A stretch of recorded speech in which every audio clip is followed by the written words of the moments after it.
Olá pessoal, tudo tranquilo? Você que está aí se preparando para a sua prova, professor Fagner Dantas aqui no Universo de Estudos, gravando para você a matéria de Direito Administrativo. Então se ajeite aí na sua cadeira, prepare o seu caderno, prepare o seu arquivozinho, porque a partir de agora a gente começa a destruir a matéria de Direito Administrativo. Vem comigo aqui na lousa, porque o nosso tema 01 envolve as considerações preliminares. Pessoal, já vou me aproximar aqui da câmera, me aproximar de você para dizer o seguinte: quando a gente começa a estudar o direito administrativo, 2 pontos o aluno tem que prestar atenção.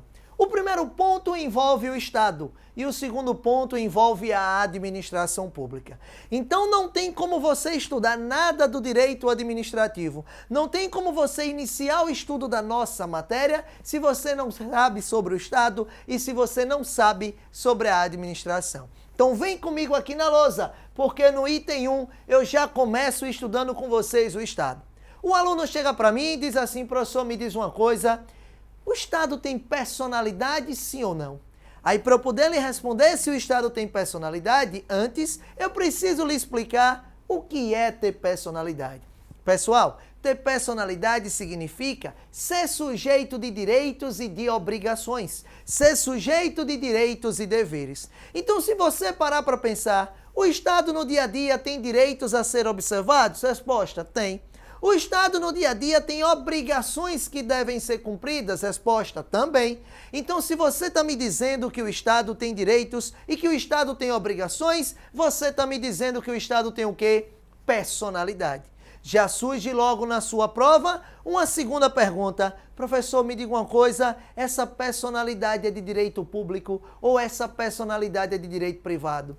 Meu aluno que está aí assistindo, preste muita atenção. O Estado, quando ele trabalha, tem um objetivo de atender o interesse da coletividade. Então, se o Estado tem o objetivo de atender o interesse da coletividade, é porque, pessoal, a personalidade do Estado é uma personalidade pública. Então, para você que está aí me acompanhando, preste muita atenção aqui na lousa. O item 1 fala do Estado. O item 1.1 fala da personalidade. Se você abrir o artigo 41 do Código Civil, lá vai estar dizendo: o Estado é uma pessoa jurídica de direito público. Portanto, o Estado tem personalidade. Então, só colocando aqui na lousa para você, ó, quando a gente fala sobre o Estado, e sobre a sua personalidade, o artigo 41 do Código Civil, lá está dizendo que o Estado é uma pessoa jurídica de direito público. Então, se o Estado tem personalidade, significa que o Estado é um sujeito de direitos e um sujeito de deveres, um sujeito de obrigações. Show de bola? Bacana? Tranquilo? Depois que você sabe que o Estado tem personalidade e que essa personalidade ela é pública, eu preciso mostrar para vocês o item 1.2. E o item 1.2 fala dos elementos do Estado. Pessoal, todo Estado, obrigatoriamente, tem que ter 3 elementos. Professor, meu filho, quais são os 3 elementos constitutivos do Estado? Nós temos aqui, pessoal, o chamado elemento humano. Nós temos aqui, ó, o chamado elemento físico. E nós temos aqui, ó, o chamado elemento político. Então, nós temos 3 elementos constitutivos do Estado: o elemento humano, o elemento físico e o elemento político. Qual é o elemento humano? O elemento humano é o povo. Somos nós, o conjunto de pessoas que se reúnem com o mesmo objetivo. Estado sem o povo não é Estado. Então, todo Estado, obrigatoriamente, tem que ter o seu povo. Só que o povo não está voando, o povo está em algum território. Então, o segundo elemento, que é o elemento físico, é o território. Observe, é o espaço geográfico. Só para você ter uma ideia, Sergipe tem o menor território da federação. Sergipe tem o menor espaço geográfico da federação. Então, todo estado tem que ter o elemento físico. Mas, pessoal, de nada adianta eu ter o povo, de nada adianta eu ter o território se eu não tiver um governo soberano. Então, quando a gente fala, pessoal, sobre governo soberano, é porque eu estou falando aqui, ó, do elemento político. Então, povo, território e governo soberano são os três elementos constitutivos do Estado. Aí o aluno chega para mim, vou me aproximar um pouquinho mais da câmera, o aluno chega para mim e diz assim, professor, meu filho, me diga uma coisa, e se cair na minha prova que os três elementos constitutivos do Estado são povo, território e governo, marco certo ou marco errado? Posso marcar esse item ou não? Resposta, pode marcar como correto. Pessoal, o fato da banca organizadora suprimir a palavra soberano não significa dizer que o item está equivocado, não significa dizer que a assertiva está errada, desde que ele chegue e coloque os três elementos constitutivos do Estado são povo, território e governo, ou povo, território e governo soberano, tá tudo certinho, você pode marcar esse item. Show de bola, bacana? Então, além da personalidade e além dos elementos, a gente tem que entrar no item 1.3. E quando nós falamos das formas de Estado, quero logo chamar a sua atenção que nós temos duas formas de Estado. Nós temos aqui, pessoal, o chamado, ó, Estado unitário, na letra A, e nós temos aqui embaixo, ó, na letra B, o chamado Estado federado. Para você que está aí em casa me acompanhando, quando a gente fala de formas de Estado, nós temos duas formas. Você tem o chamado Estado unitário e você tem o chamado Estado federado. No Estado unitário, nós temos uma centralização política. Professor, o que é isso, centralização política? Todas as ordens são provenientes do mesmo lugar. Então, quando a gente fala de centralização política, significa dizer que todas as ordens são provenientes do mesmo ponto. Olha o desenho basicamente como é que fica, vou colocar aqui em cima. Olha o desenho, todas as ordens são provenientes do mesmo lugar, do mesmo ponto. Isso é o tal do Estado unitário. Aí o aluno chega para mim e diz assim, professor, eu não consigo visualizar Estado unitário no Brasil. E não é para visualizar mesmo, porque o Brasil não adotou o Estado unitário. Pelo contrário, o Brasil adotou o tal do Estado federado. E no Estado federado eu não tenho uma centralização política. No Estado federado eu tenho uma chamada descentralização política. Observe aqui comigo, observe aqui comigo.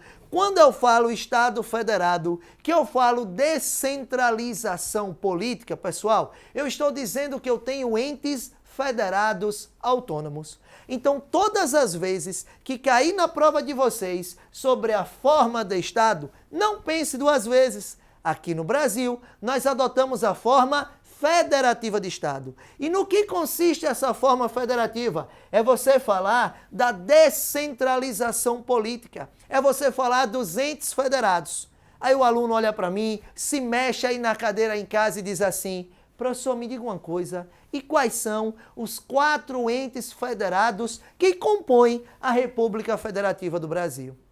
Resposta é muito simples. Nós temos a União, nós temos os Estados-membros, nós temos os municípios e nós temos o Distrito Federal. Então, quatro são os entes federados autônomos. União, Estados, municípios e DF. Aí eu já sei o que você me pergunta. Você chega e diz assim, professor, peraí, tem alguma coisa errada. Você está esquecendo de falar do território. Vou me aproximar de você aqui na câmera. Preste atenção em mim, não se mexa, olhe para cá. Olho no olho, nós dois. Preste atenção aqui. Cuidado, os 4 entes federados autônomos são União, Estado, Município e DF. Aí o aluno diz assim, professor, meu filho, e o território? Território não. Território não é ente federado. Território tem natureza de autarquia. Então, todas as vezes que perguntarem sobre os entes federados, lembre que são 4, União, Estados, Municípios e DF. Território não. Território não tem natureza de ente federativo. Território tem natureza de quê?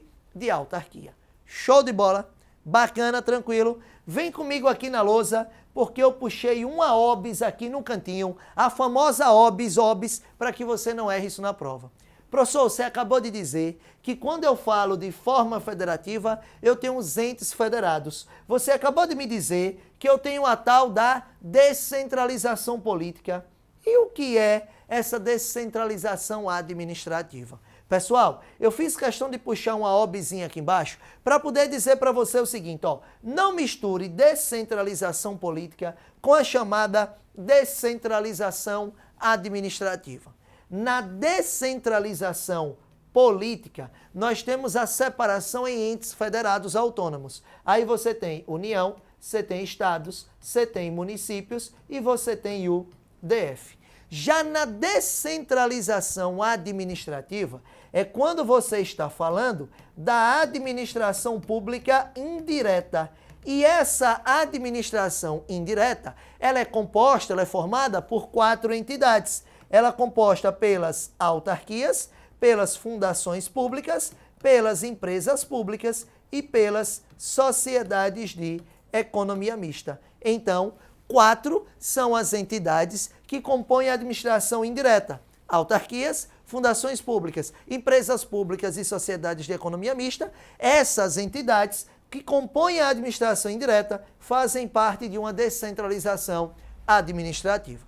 Tá tranquilo? Tá fácil? Então, só para recapitular, quero deixar bem claro para vocês que descentralização política não é a mesma coisa que descentralização administrativa. Na descentralização política, você tem os 4 entes federados autônomos: União, estados, municípios e DF, conforme determina o artigo 18 do texto constitucional. É diferente quando você fala da descentralização administrativa, porque na descentralização administrativa você tem as entidades da administração indireta, e aí você tem autarquias, fundações públicas, empresas públicas e sociedades de economia mista. Bacana? Show de bola? Então, nesse primeiro slidezinho que nós colocamos aqui, eu conversei com vocês sobre o Estado e a sua personalidade, conversei com vocês sobre os elementos do Estado, conversei com vocês sobre as formas de Estado e para você não misturar descentralização política com descentralização administrativa. Bacana? Vamos avançar mais um pouquinho para o nosso slide de número 2. Nosso slide de número 2. Vamos aqui avançar para o segundo slide, ó. Vamos para cá, chegue. Passou um pouquinho demais, vamos voltar um pouquinho. Aqui, pronto. Quando a gente ainda está falando do Estado, pessoal, o aluno tem que lembrar que nós ainda temos que falar do sentido de Estado. E quando a gente fala sentido de Estado, aqui é Estado em sentido amplo. Professor, meu filho, quando você fala Estado em sentido amplo, no que é que você está querendo se referir? Veja, quando eu falar aqui Estado, é Estado em sentido lato sensu, é Estado em sentido amplo, abrangendo União, Estados, municípios e DF. Isso porque você não pode misturar com o tal dos Estados-membros, com os Estados-membros. Pessoal, quando a gente fala dos Estados-membros, aí eu estou falando de Sergipe, eu estou falando da Bahia, eu estou falando de Alagoas, eu estou falando do Piauí, estou falando do Rio, São Paulo e por aí vai. Então, o que eu quero que você entenda é que quando você falar a responsabilidade civil do Estado, é Estado em sentido amplo. O Estado responde de maneira subsidiária, solidária, é Estado em sentido amplo. Quando você quiser se referir ao Estado de Sergipe, Bahia, Alagoas, Pernambuco, São Paulo, Rio, Rio Grande do Sul, você tem que se referir a Estado-membro. Ok? Bacana? Então esse é o ponto 1.4 no que diz respeito ao sentido amplo de Estado. Show? Avançando mais um pouquinho, nós chegamos no item 1.5. E esse item 1.5, pessoal, envolve basicamente as funções. Quando a gente fala de funções, quero deixar destacado para vocês o seguinte: o Estado falou em função, você tem que lembrar das atividades. E o Estado, no dia a dia, ele desenvolve uma série de atividades. Quais são, pessoal, as atividades que o Estado desenvolve? Isso depende muito da informação que eu vou trazer agora. O Estado desenvolve as suas atividades por meio de 3 poderes. Quais são os 3 poderes por meio dos quais o Estado trabalha? Você tem o poder executivo, você tem o poder legislativo e você tem o poder judiciário. Então, esses 3 poderes, que são independentes e harmônicos entre si, nos termos do artigo 2º do texto constitucional, significa, pessoal, que desenvolvem as funções do Estado. Então, recapitulando aqui a nossa ideia. Todas as vezes que eu falo de funções, o aluno tem que lembrar de quê? Atividades. E quais são as atividades desenvolvidas pelo Estado? Isso depende de qual poder você está falando. E o Estado desenvolve todas as suas atividades por meio de 3 poderes. Quais são os 3 poderes por meio dos quais o Estado trabalha? O Estado trabalha por meio do Executivo, o Estado trabalha por meio do Legislativo e o Estado trabalha por meio do Judiciário. Esses 3 poderes são independentes e harmônicos entre si, nos termos do artigo 2º da Constituição. Quero deixar bem registrado para vocês que esses 3 poderes aqui desenvolvem 2 tipos de funções. As chamadas funções típicas e as chamadas funções atípicas. Funções típicas, pessoal, são aquelas consideradas habituais. Funções típicas são aquelas habituais. Aí o aluno pergunta, professor, qual é a função típica do Poder Executivo? Resposta: administrar e gerir o interesse público. Então, se você perguntar para mim o que é que o Executivo faz todos os dias, qual é a função típica do Poder Executivo, a resposta é muito simples: administrar e gerir o interesse público. Agora observe, e o Poder Legislativo? Qual é a função típica do Poder Legislativo? O aluno chega para mim e diz o seguinte: função típica do Poder Legislativo é fazer lei. Cuidado, não é bem assim.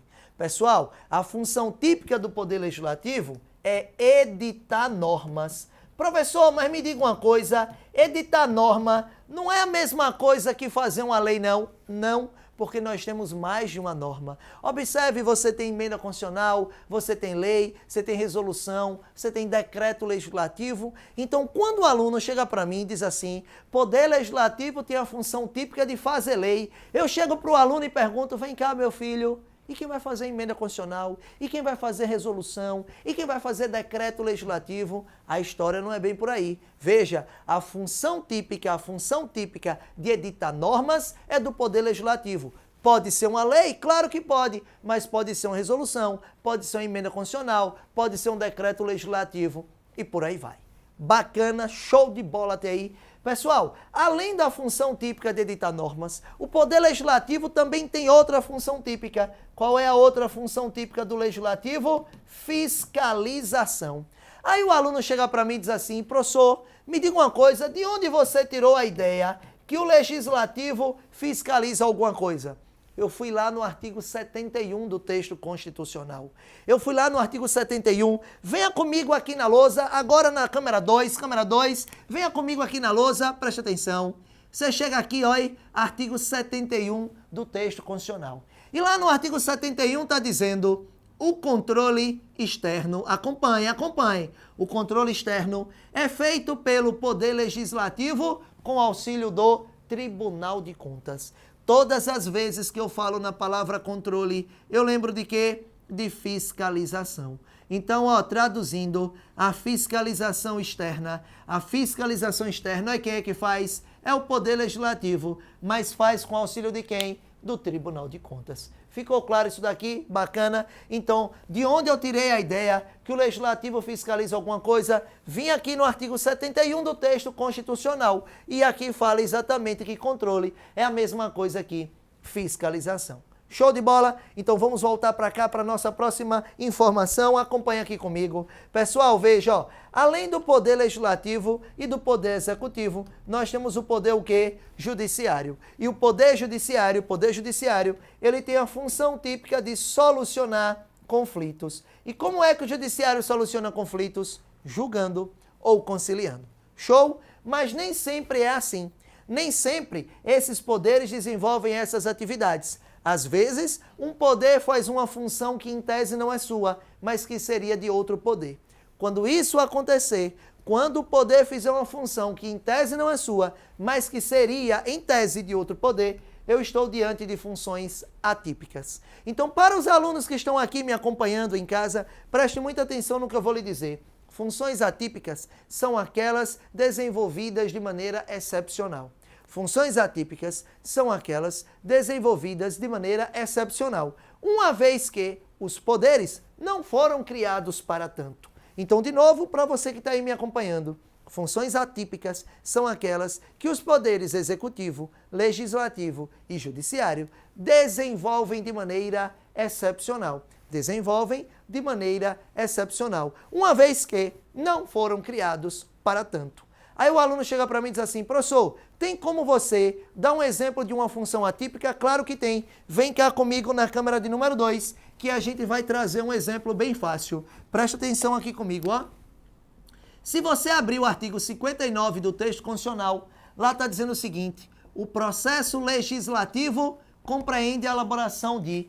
E aqui, pessoal, você tem uma série de normas. Quais são as normas que nós temos? Emenda constitucional, lei ordinária, lei complementar, lei delegada, resolução, decreto legislativo e medida provisória. Acompanhe aqui comigo. Se eu tenho essas normas, quem é que tem a função típica de editar normas? Poder o quê? Legislativo. Mas, se você abrir o artigo 62 do texto constitucional, lá está dizendo, nos casos de relevância e urgência, poderá o presidente editar medida provisória. Me acompanhe, presidente é poder o quê? Executivo. Nessas situações excepcionais de relevância e urgência, o presidente, que é executivo, está editando uma norma. Então, é o executivo fazendo o papel que, em tese, seria de um outro poder. Nesse caso, eu estou diante de função o quê? Atípica. Show de bola? Bacana? A coordenação está aqui enchendo o meu saco para que a gente possa dar uma paradinha. Não sai daí não. Daqui a pouco a gente volta. Um abraço.